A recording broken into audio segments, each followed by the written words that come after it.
The structure of sentential logic. In this chapter, we're going to look at the basic structure of logical statements. So sentential logic, the type of logic that we're doing in this course, is concerned with the truth values of simple declarative sentences. And by a declarative sentence, we simply mean a statement or sentence that can be either true or false. So statements which don't allow truth or falsity as an answer to them, or at least we can't apply the notion of truth or falsity to them, are not declarative statements. So if I say something like, it is raining outside, that statement is either true or false. It's a declarative statement. If I say something like, shut the door, I'm not making a declarative statement because shut the door is not true or false, right? Shut the door is a command, it's an imperative. So what we're going to be looking at in this chapter is the structure of simple declarative statements and the compounds of simple declarative statements. So in the first introduction, I mentioned that we can take sort of simple statements and make logical inferences from them. We can also take compound statements and make logical inferences. So for example, when I said I have a dog and I have a cat, that's a compound statement, right? There are two simple statements. I have a dog and I have a cat. And when I put them together, the truth of that statement, I have a dog and a cat, is going to depend on the truth of each of those little simple sentences that are combined together.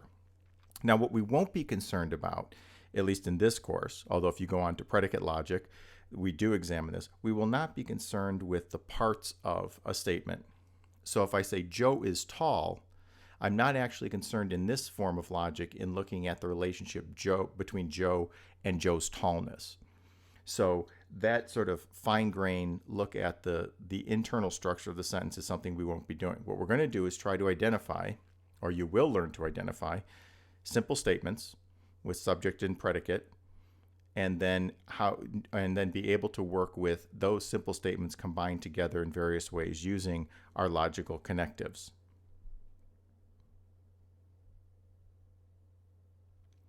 So the first thing we should know is what a simple sentence is. So I've sort of given you a hint at what a simple sentence is. Simple sentence is a sentence is simple if and only if it is not complex. Well, okay, that's not particularly helpful, although it seems pretty obvious. To say something's a simple sentence means that it's a simple sentence, that it's not a complex sentence or compound sentence. So take the example here. Example 1, I hate logic. Notice here that this would be considered a simple sentence, right? There's no connective. It's not a compound sentence in any way.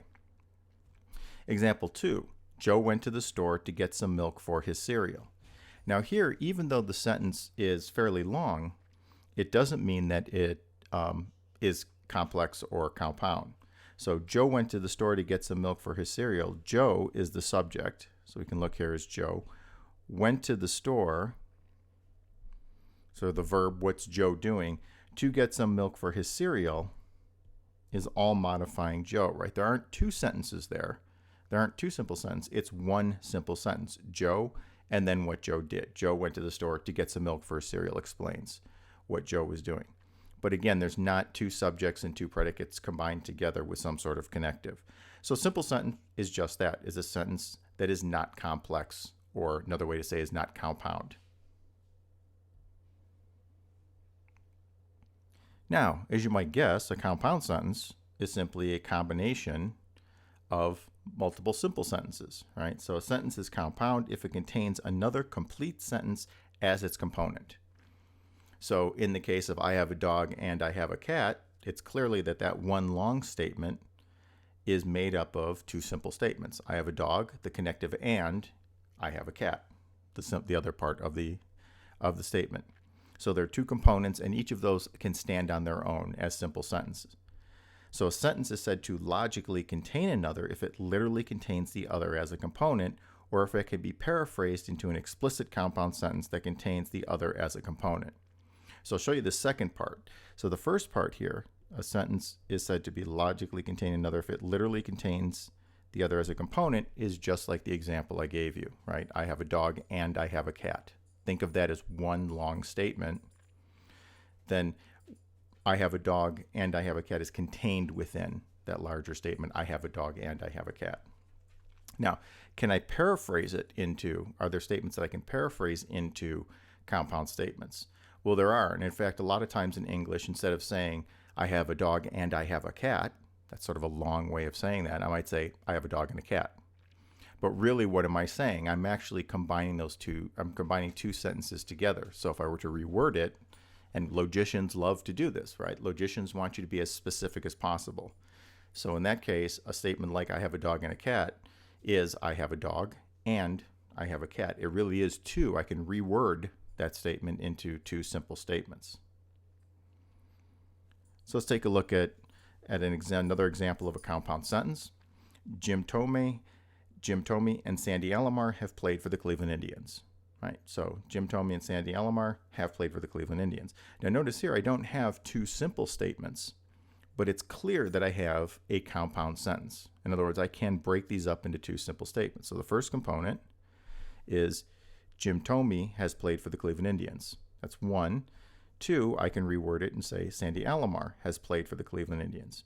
Now again, notice that this is not the way we normally speak. We would say something like this first one. Right? We'd say Jim Thome and Sandy Alomar. We'd say, well, it's a compound subject. They both share the same predicate expression, right? Have played for the Cleveland Indians. And you could add more. Jim Thome and Sandy Alomar and Mike Hargrove. And you could go down the line and just keep adding former Indian players. And they would all share that same predicate. But again, those would still be compound statements, right? They wouldn't be simple. You'd have to sort of break those apart into individual components. Now, the reason we want to do that is because in order to know whether statements are true or false, the entire statement, we need to know the truth of both of those statements. So I need to know that Jim Thome has played. I need to know that that simple statement is true. And I would need to know that Sandy Alomar has played. And I need to know that simple statement is true to know that the compound, Jim Thome and Sandy Alomar have played for the Cleveland Indians. That compound statement, that whole statement is true. So it's important to be able to break down these sort of compound statements to reword them in a way that shows each of their simple components. Once we have those simple components, then we can look for the logic of the overall statement.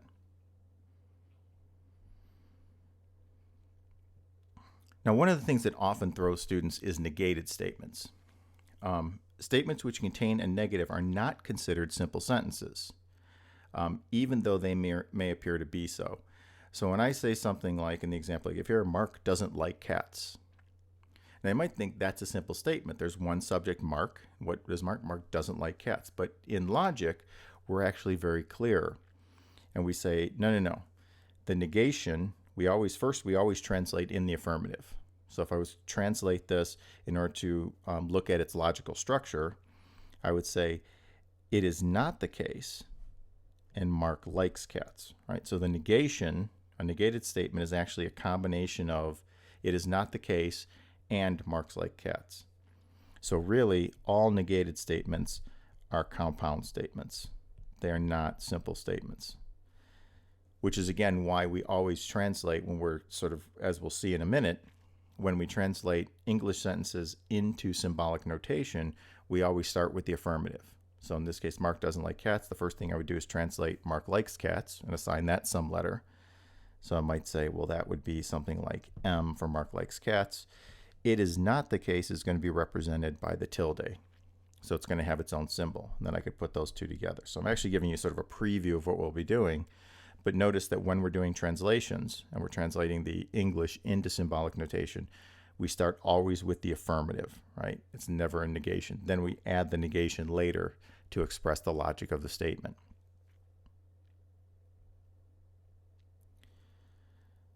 I want to go over the sentential operators. So we only have 5 basic sentential operators. And sentential operators are simply those things which connect other statements together. The first operative is the and. The conjunction also, it's represented by a dot. There's the or statement, which is represented by the little wedge or the V. So whenever I want to make a statement P or Q, dogs or cats, I use the wedge for or. If I want to say a dog and a cat, I would use the dot to represent the and statement. There's the horseshoe statement or conditional statement, which is represented by that sort of sideways horseshoe. And it's if then, or the material implication, or conditional. So all of those terms apply. If then, conditional material implication. The if and only if, the next symbol, is the triple bar. It's almost like an equal sign. Looks like an equal sign with an extra bar. And that's if and only if. So we have if then with the horseshoe statement. We have if and only if when we see the triple bar. So I will go to the show if and only if Susan comes with me. Right? That's how I would say that, if and only if. And then the final one is the not or the negation. That's represented by the tilde. And again, this one doesn't so much connect other things together, other simple sentences, but simply changes the logic of a given sentence. As I mentioned before, Mark doesn't like cats. Mark likes cats. Throw the negation in front of it. Now you have Mark doesn't like cats, or it is not the case that Mark likes cats. So those are the 5 sentential operators, and these operators are the same all the way through predicate logic as well. So the only symbols we'll be working with here in sentential logic are these 5 basic operators.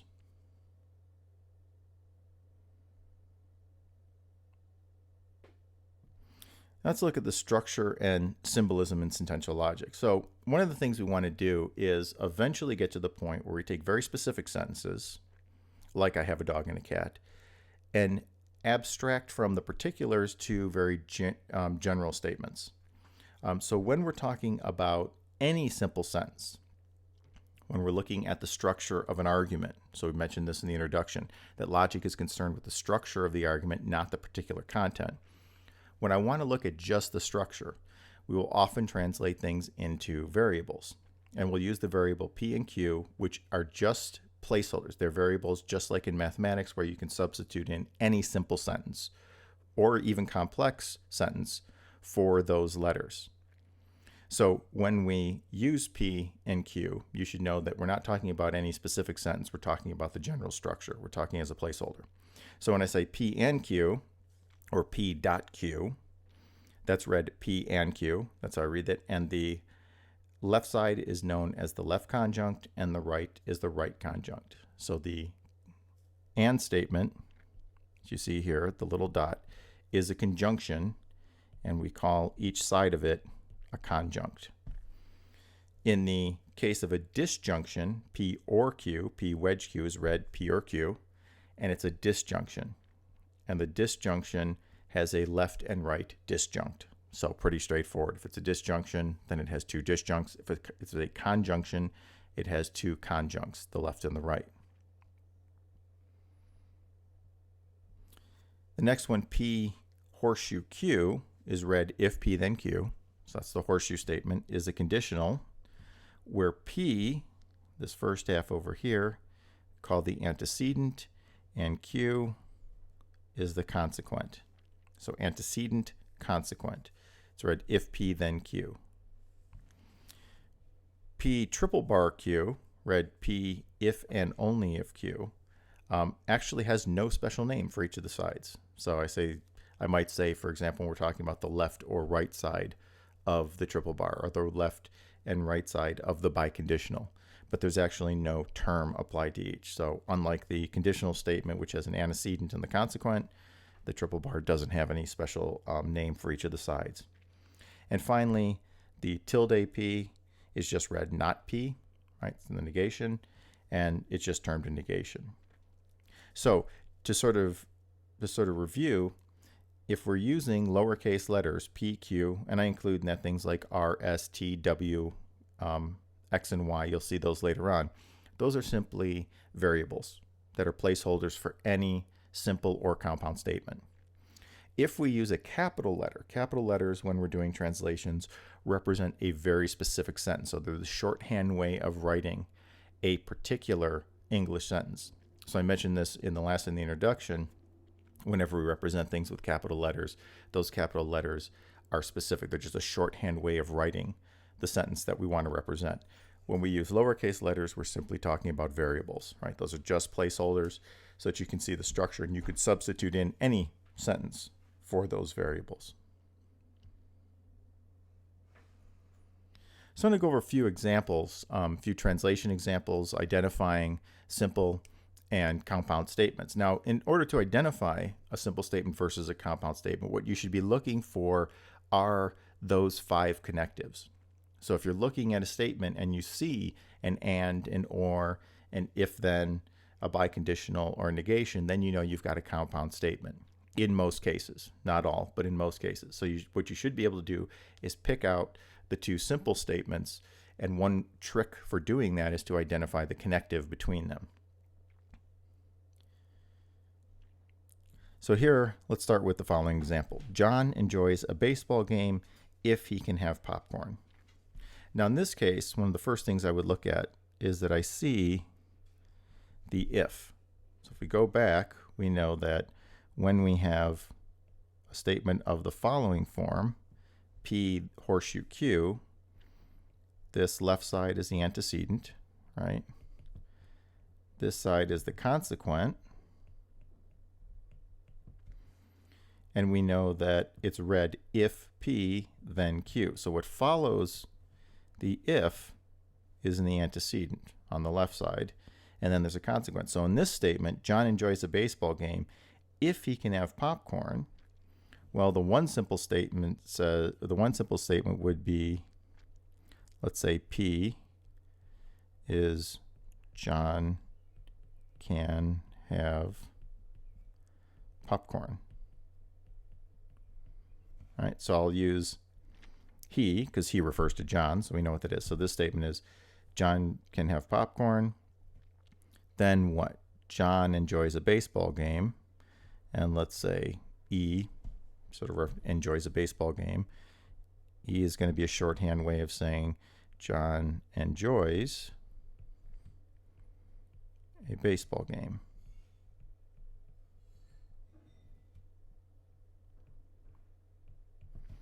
Now, if I put those together, I know one, I have a compound statement, right? Because I have 2 simple statements clearly from that one larger statement. And then if I wanted to symbolize this, I said if, what follows the if is the antecedent. So if he can have popcorn. So if John can have popcorn, then what does he do? He enjoys a baseball game. P horseshoe E. Now, you'll notice sometimes the parentheses are put around statements like this. The parentheses are only necessary when you want to make sure that the connective is made clear as to what this connective applies to. It connects P and E in this case, right? P is the antecedent, E is the consequent. If I had another letter, if the statement was more complicated, and let's say I had P, therefore E and B, I want to be able to say which of these needs to be grouped together, right? So if I simply wrote it as P, therefore E and B, I don't actually know which things are grouped together, right? It's possible that it looks like this. It could be P, therefore E and B, or it could be like this. And the way in which the letters are grouped can change, in many cases, the logic of the statement. So we want to keep clear which things are grouped with which. In this case, right, since I don't have any other letters here, all I actually need to do is write down P, therefore E. I don't actually need anything more than that. But if you put the parentheses around it, there's nothing wrong with that. So sometimes you'll notice in the book this will be done, but generally it's only need when you want to keep these things straight. In other words, to separate off the compound statement from another simpler compound statement.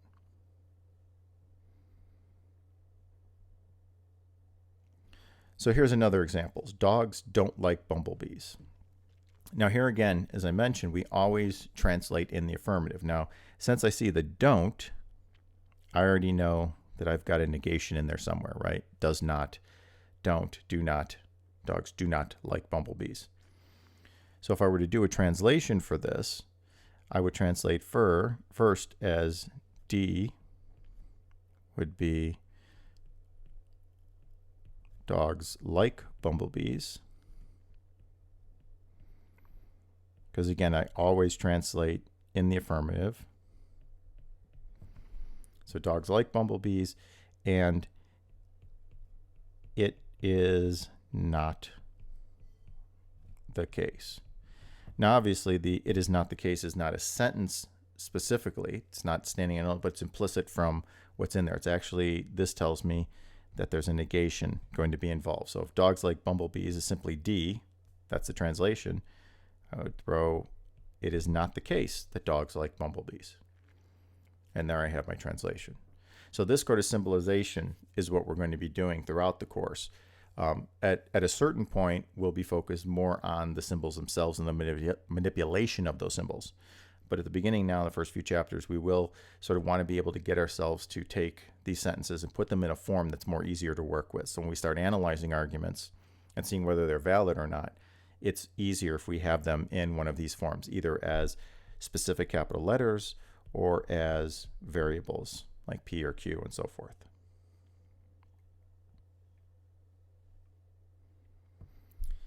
Mary told John that he was gaining weight.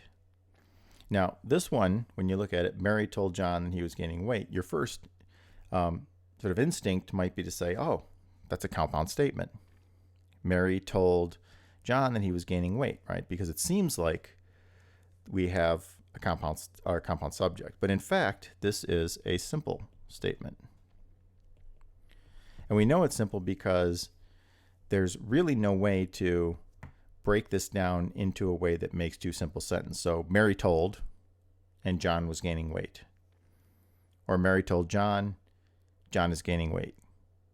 Right? That's not really what's going on. It's Mary told John. What did she tell John? That he was gaining weight.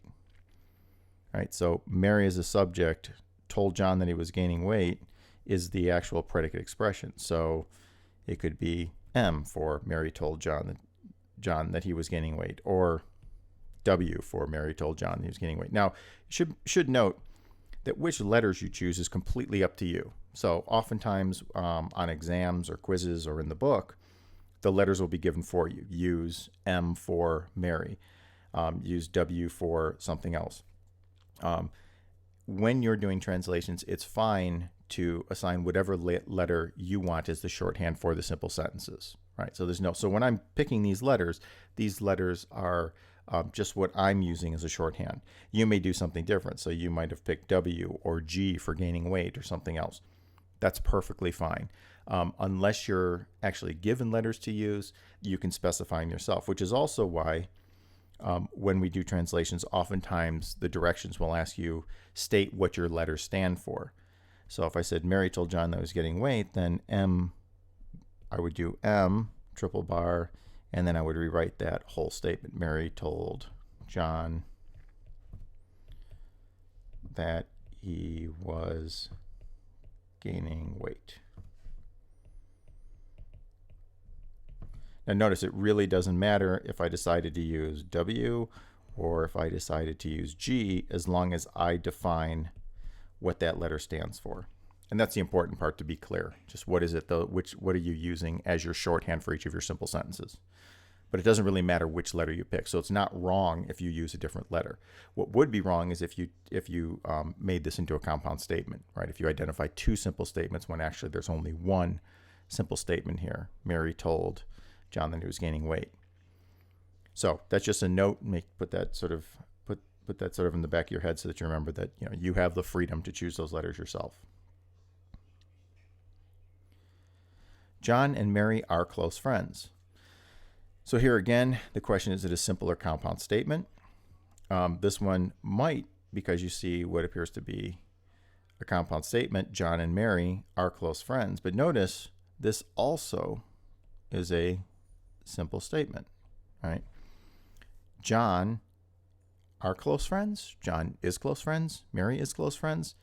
That doesn't make any sense, right? Is close friends to whom? So if you tried to break these into two separate sentences, you'd find that that wouldn't make any sense whatsoever, right? This is John and Mary are close friends. It's a relationship between John and Mary. It's not two simple sentences.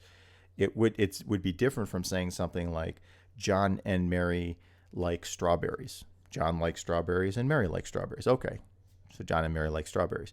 In this case, our close friends is a relationship between the two. There is no two. They aren't, John is a close friend and Mary is a close friend. That's not what the statement is saying. Close friend to whom? Well, in this case, it's not. So I might just say, translate that entire statement as simply C, right? The shorthand would be John and Mary are close friends, for C for close friends.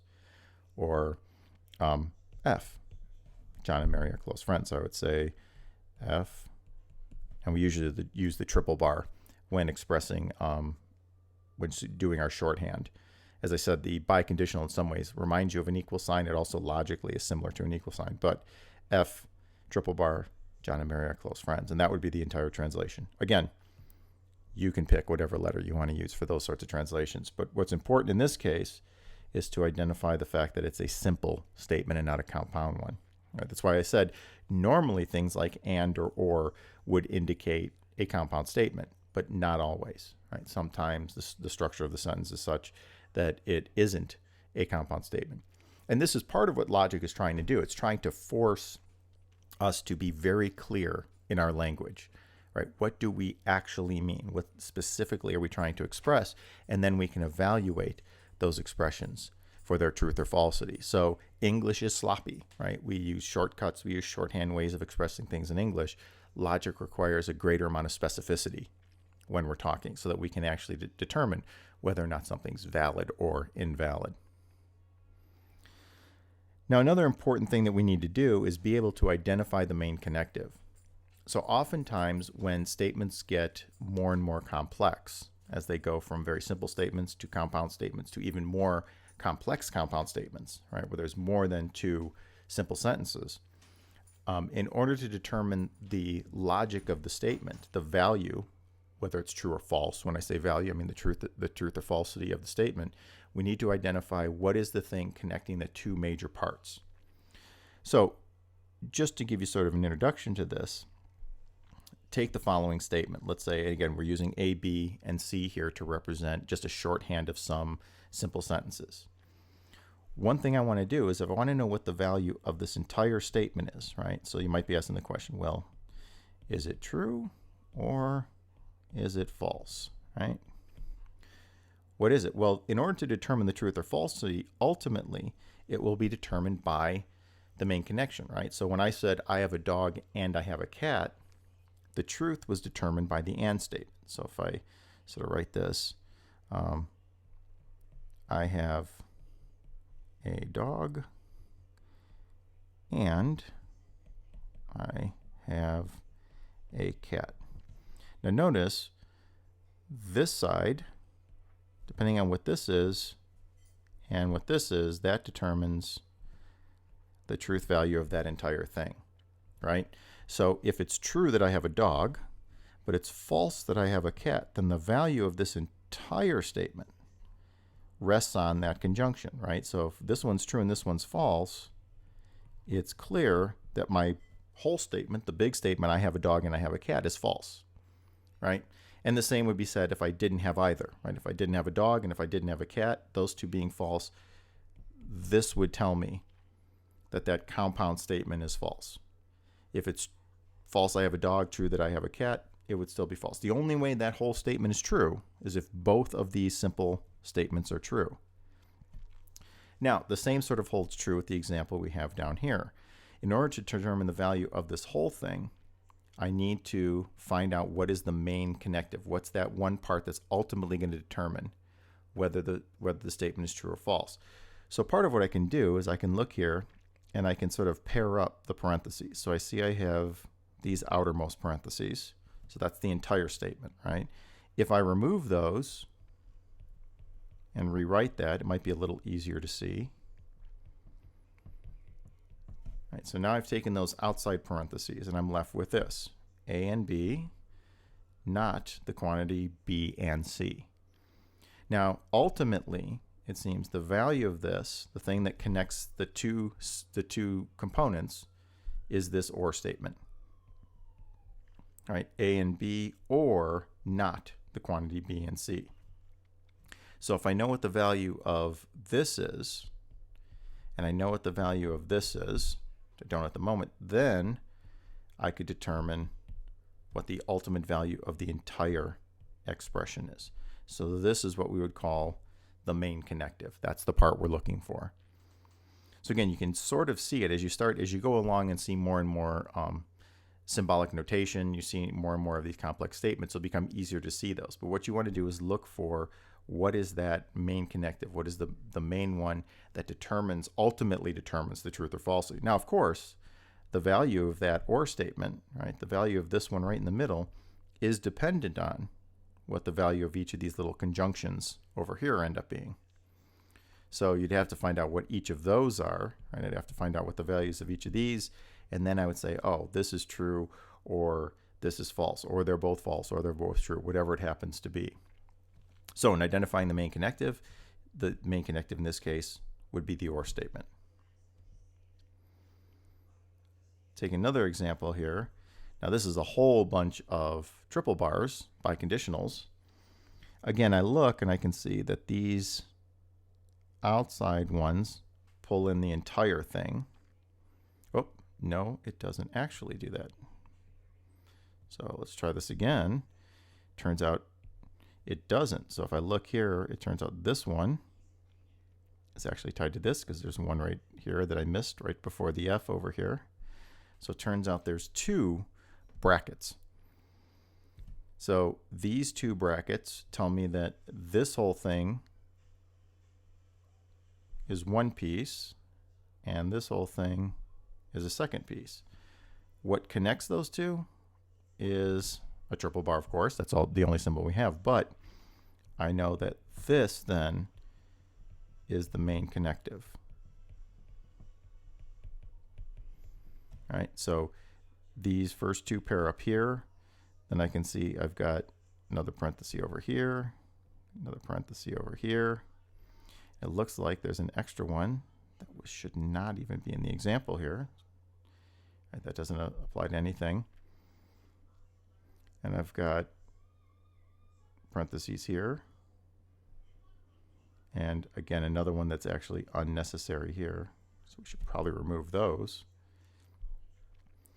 But these two pieces, ultimately, whatever the value of this is, and whatever the value of this is, both of those determine what the value is of the entire statement under the main connective.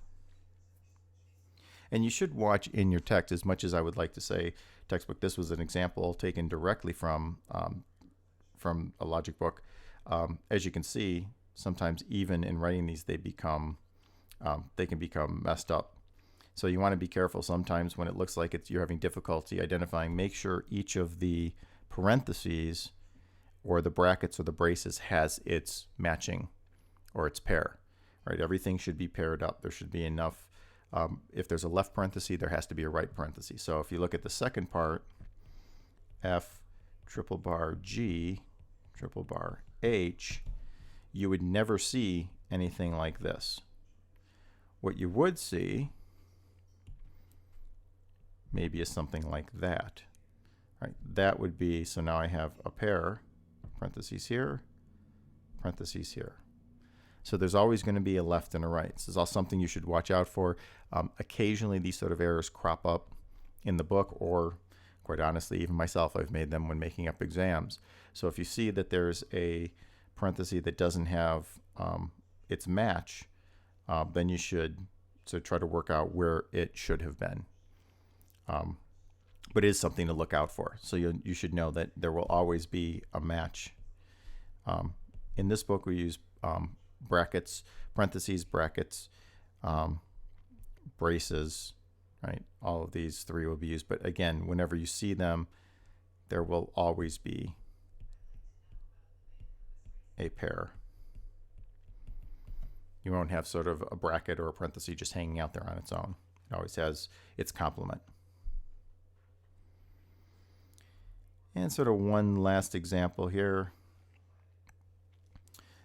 This one again, hopefully, we've got enough parentheses here to figure out what the main connective is.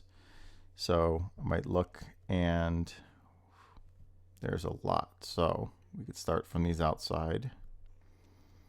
These come here. This one appears to go here.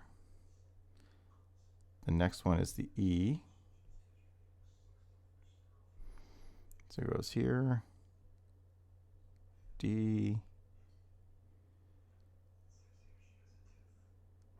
C, and then A, therefore B. All right, so in this case, it seems that these outermost parentheses are holding everything together, and it would be this horseshoe statement that is the main connective.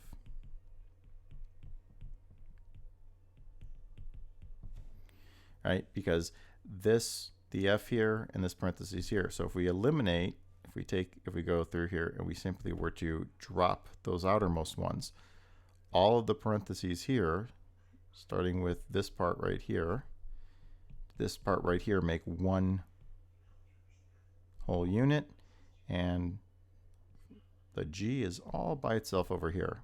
So this is the first part, this is the second part. And they're held together, these two statements.